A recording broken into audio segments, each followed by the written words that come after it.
Hello friends, Neha એજ્યુકેટરમાં આપનું સ્વાગત છે. આજે હું તમારા માટે લઈને આવી છું 27 મે 2026 ના મહત્વના કરંટ અફેર્સ. જો તમારી આવનારી પરીક્ષામાં તમને ખૂબ ઉપયોગી થશે, તેમાં ચોક્કસથી એક માર્ક અપાવશે. પરંતુ એ પહેલા વિડીયોની લિંકને મિત્રો સાથે શેર કરવાનું ભૂલતા નહીં, વિડીયોને લાઈક કરવાનું ભૂલતા નહીં અને હા, વિડીયોની પીડીએફ પણ ડાઉનલોડ કરવાનું ભૂલતા નહીં. તો ચાલો હવે બિલકુલ પણ સમય બગાડ્યા વગર આપણે આજના આપણા પ્રથમ પ્રશ્ન તરફ આગળ વધી જઈશું. લોઇટરિંગ મ્યુટેશન શબ્દનો અર્થ શું થાય છે? તાજેતરમાં જ ચર્ચામાં આવે છે. કેવું? તો લોઇટરિંગ મ્યુટેશન શબ્દ તાજેતરમાં ચર્ચામાં આવ્યો છે. તેનો અર્થ શું થાય છે? ઓપ્શન એ દેખરેખ માટેનો ડ્રોન, ઓપ્શન બી માલસામાન વહન કરતું ડ્રોન, ઓપ્શન સી લક્ષ્ય વિસ્તાર ઉપર હુમલો કરતું ડ્રોન, કે પછી પાણીની અંદર સર્ચ કરતું ડ્રોન. બોલો. તો અહીં આપણો જવાબ આવશે ઓપ્શન સી. ડન.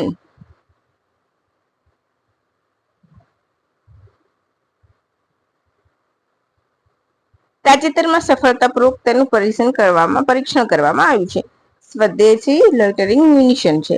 યાદ રાખજો, સ્વદેશી લોઇટરિંગ મ્યુનિશન છે એટલે કે આત્મઘાતી ડ્રોન આપણે કહીએ છીએ એ. બરાબર. એનું નામ શું છે? તો વાયુ અસ્ત્ર. ખાસ કરીને નામ યાદ રાખજો, નામમાં કન્ફ્યુઝ ન થતા. વાયુ અસ્ત્ર એનું નામ છે. બરાબર છે.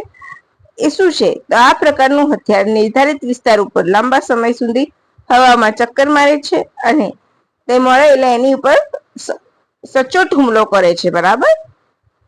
વિશેષતાઓ શું છે? તો દુશ્મનના ઠેકાણા ઉપર નજર રાખી શકે છે, ચોક્કસ સચોટ હુમલો કરવાની ક્ષમતા ધરાવે છે, દુર્ગમ વિસ્તારો હોય જેવા કે પહાડી અને રણ વિસ્તારો, ત્યાં પણ તે અસરકારક કામ કરે છે અને માનવ સંચાલિત હુમલાના જોખમમાં ઘટાડો કરે છે. સફળતાપૂર્વક પરીક્ષણ કરાયેલા સ્થળ કયા છે? તો રાજસ્થાનનું રણ વિસ્તાર અને ઉત્તરાખંડના પહાડી વિસ્તારો, ત્યાં બંને આનું સફળ પરીક્ષણ કરવામાં આવ્યું છે. રાઈટ. ચાલો હવે નેક્સ્ટ ક્વેશ્ચન તરફ. તાજેતરમાં શરૂ કરાયેલું આયુષ અનુદાન પોર્ટલ કઈ પહેલ હેઠળ વિકસાવવામાં આવ્યું છે? Digital India mission, Ayush grid પહેલ, સ્વસ્થ ભારત અભિયાન કે આયુષ્ય ભારત યોજના? આયુષ અનુદાન પોર્ટલ. યાદ રાખજો, અગત્યનું છે આયુષ. તો અહીં આપણો જવાબ આવશે ઓપ્શન બી. આયુષ ગ્રીડ પહેલ હેઠળ એને ડેવલપ કરવામાં આવ્યું છે. ડન. હવે કેન્દ્રીય આયુષ મંત્રી શ્રી પ્રતાપરાવ જાધવ દ્વારા નવી દિલ્હીના કર્તવ્ય ભવન ખાતે આયુષ અનુદાન પોર્ટલ લોન્ચ કરવામાં આવ્યું છે. પોર્ટલ યાદ રાખજો. રાઈટ. આ ડિજિટલ પોર્ટલનો આયુષ મંત્રાલય દ્વારા આયુષ ગ્રીડ પહેલ હેઠળ ડેવલપ કરવામાં આવ્યું છે. પોર્ટલનો હેતુ તો અનુદાન વ્યવસ્થા સ્થાપન પ્રક્રિયામાં 100% પારદર્શિતા, કાર્યક્ષમતા, જવાબદારી, સરળ પહોંચ સુનિશ્ચિત કરવાનો છે. આ પહેલ દ્વારા સંસ્થાઓએ અને સંગઠનોને સંપૂર્ણપણે ઓનલાઈન અરજી કરવાની રહેશે, જેના કારણે કાગળ ઉપર જે થતી હોય પ્રોસિજર એ ઓછી થશે, એટલે કે પેપર વર્ક ઓછું થઈ જશે. રાઈટ. તેમાં વિવિધ કેન્દ્રીય યોજના હેઠળ મળતા અનુદાન, નાણાકીય સહાયના પ્રસ્તાવો જમા કરાવવા, ચકાસણી કરાવવા એ બધું સરળ બનશે. આ તમારું આવશે, એનું હું તમને પ્રૂફ પણ આપીશ. બરાબર. આ પોર્ટલ એનજીઓ દર્પણ પોર્ટલ સાથે સંકલિત કરવામાં આવ્યું છે, જેના કારણે અરજદાર સંસ્થાઓનું ઝડપી અને સ્વયં સંચાલિત વેરિફિકેશન શક્ય બનશે. આ પોર્ટલમાં real time application tracking system પણ ઉપલબ્ધ છે, જેથી અરજદાર અને અધિકારીમાં કોઈ સમયે અરજીની સ્થિતિ જાણી શકે છે. આ પહેલ વડાપ્રધાન નરેન્દ્ર મોદીના ઇઝ ઓફ ડુઈંગ બિઝનેસ અને ઇઝ ઓફ લિવિંગના વિઝનને મજબૂત બનાવશે. બરાબર છે. આ તમારું પ્રૂફ. ડન. હવે આપણે આ પોર્ટલ જોઈએ તો પોર્ટલને અનુદાન ayush.government.in અને આયુષ મંત્રાલયના MAISP એટલે કે ministry of Ayush integrated service portal દ્વારા એક્સેસ કરી શકાશે. આયુષ પૂરું નામ આયુર્વેદ, યોગા, નેચરોપેથી, યુનાની, સિદ્ધ, હોમિયોપેથી. યાદ રાખજો, 2014માં આયુષ મંત્રાલય અસ્તિત્વમાં આવ્યું છે. બરાબર છે. પહેલાથી આરોગ્ય અને પરિવાર કલ્યાણ મંત્રાલય હેઠળ ડિપાર્ટમેન્ટ ઓફ આયુષ તરીકે કાર્ય કરતું હતું. ઓકે. હવે મારો વિચાર છે, અત્યારે જે વડાપ્રધાનની 5 દેશની યાત્રા છે, હું ટૂંક સમયમાં એના માટે પણ વિડીયો લઈને આવીશ. રાઈટ. તો આપણે અલગથી બનાવીશું, જેથી કરીને આપણે ઈઝી રહે. નેધરલેન્ડનો વિશ્વ પ્રસિદ્ધ એબ્સોલ્યુટ ડી કદાચ ઉચ્ચારણમાં ઊંધું સીધું થઈ શકે છે, કેમ? બરાબર. પ્રોજેક્ટ મુખ્યત્વે શેના માટે છે? સૌર ઉર્જા, જળ નિયંત્રણ અને પૂર સંરક્ષણ, કોલસા ઉત્પાદન, કે પછી ડી સમુદ્ર અને બંદરો માટે? બોલો. તો અહીં આપણો જવાબ શું હશે?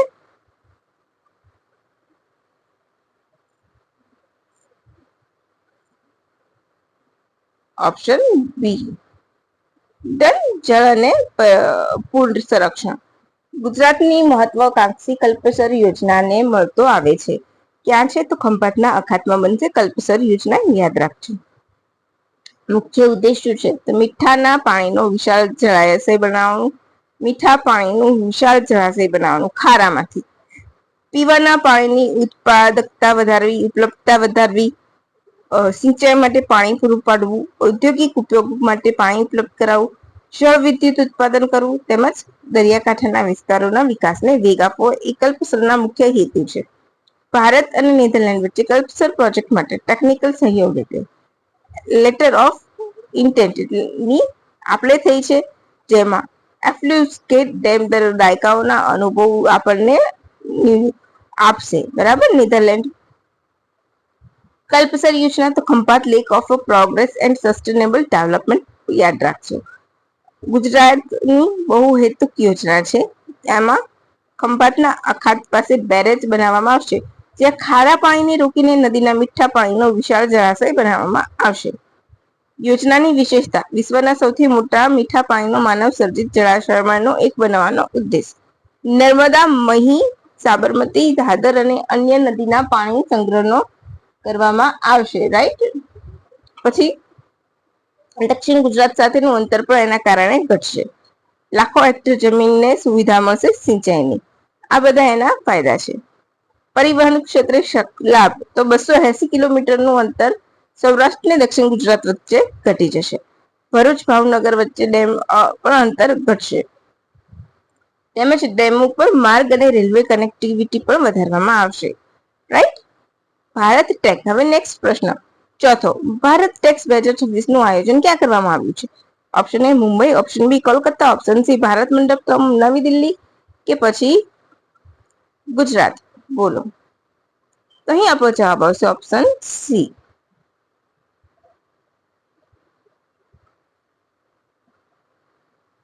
ડન. આપણે ડિટેલ જોઈશું.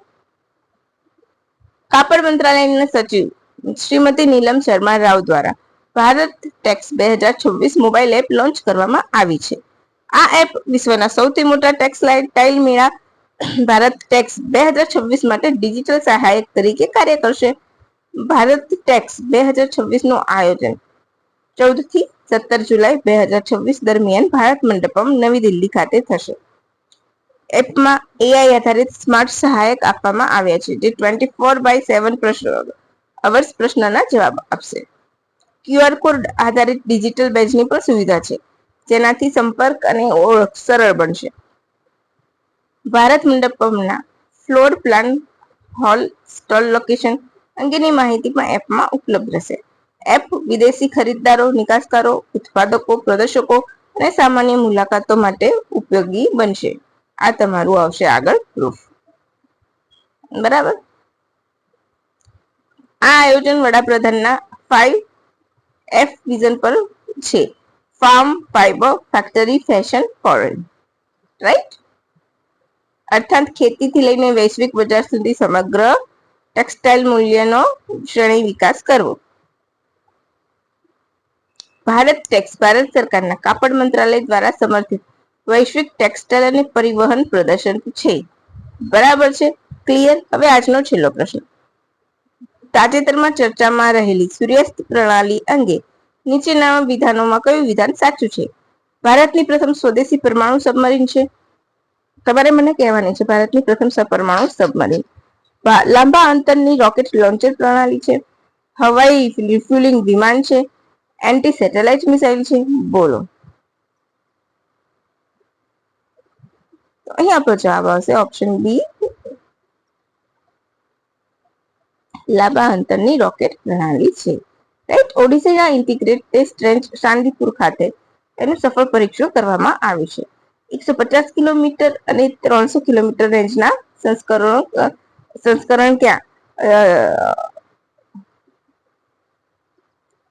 નું પરીક્ષણ કરવામાં આવ્યું છે.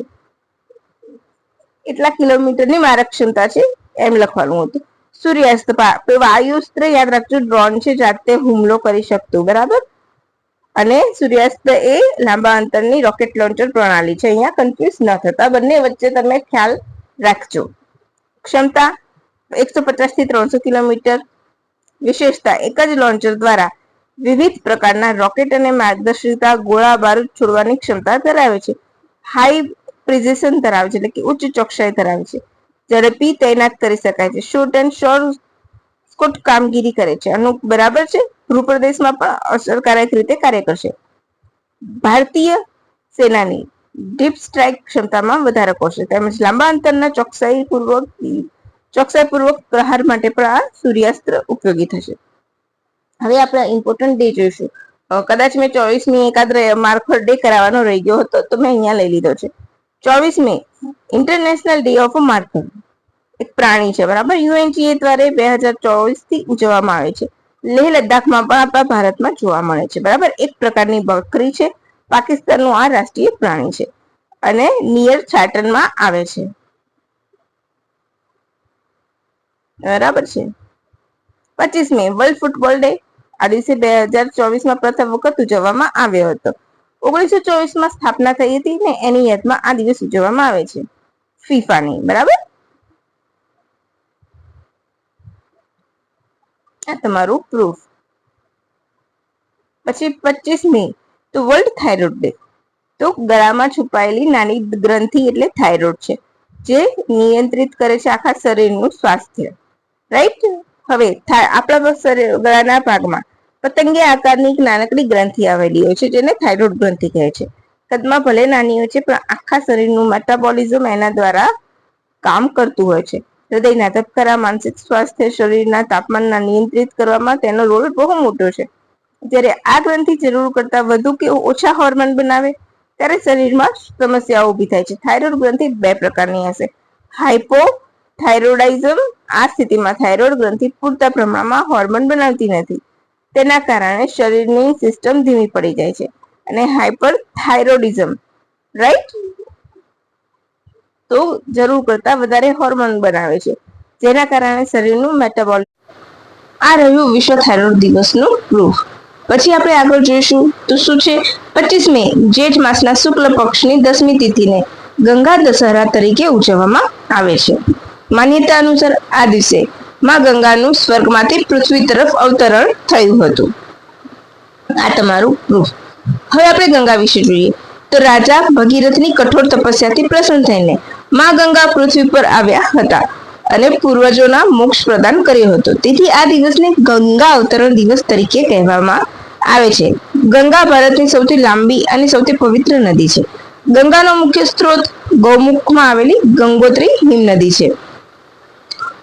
ગૌમુખમાંથી નીકળતી ભાગીરથી નદી તરીકે ઓળખાય છે. દેવપ્રયાગ ખાતે અલકનંદા અને ભગીરથી નદીનો સંગમ થાય છે, ત્યારબાદ એ ગંગા બને છે. ગંગા નદીની કુલ લંબાઈ આશરે 25,025 કિલોમીટર છે, 2,525. ઉત્તર પ્રદેશ, બિહાર, ઝારખંડ અને પશ્ચિમ બંગાળમાં વહે છે. બંગાળમાં પ્રવેશ બાદ તે પૂર્વ તરફ શાખામાં પદ્મા તરીકે ઓળખાય છે. દક્ષિણ તરફ બંગાળમાં હુગલી તરીકે ઓળખાય છે. હરિદ્વાર, ઋષિકેશ, પ્રયાગ, વારાણસી, ગંગાસાગર જેવા સ્થળો ગંગા તીર્થે આવેલા છે.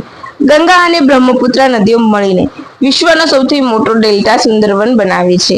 ડાબા કાંઠાની ઉપનદી રામગંગા, ગોમતી, ઘાઘરા, ગંડક, કોશી, મહાનંદા.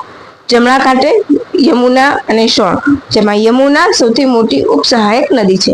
તો આજનું કરંટ અફેર આપણે અહીંયા પૂરું કરીશું. અને તમને મજા આવી હોય તો વિડીયોને લાઈક કરવાનું ભૂલતા નહીં, વિડીયોને શેર કરવાનું ભૂલતા નહીં. અને હા, thank you for watching my video and have a good day friends.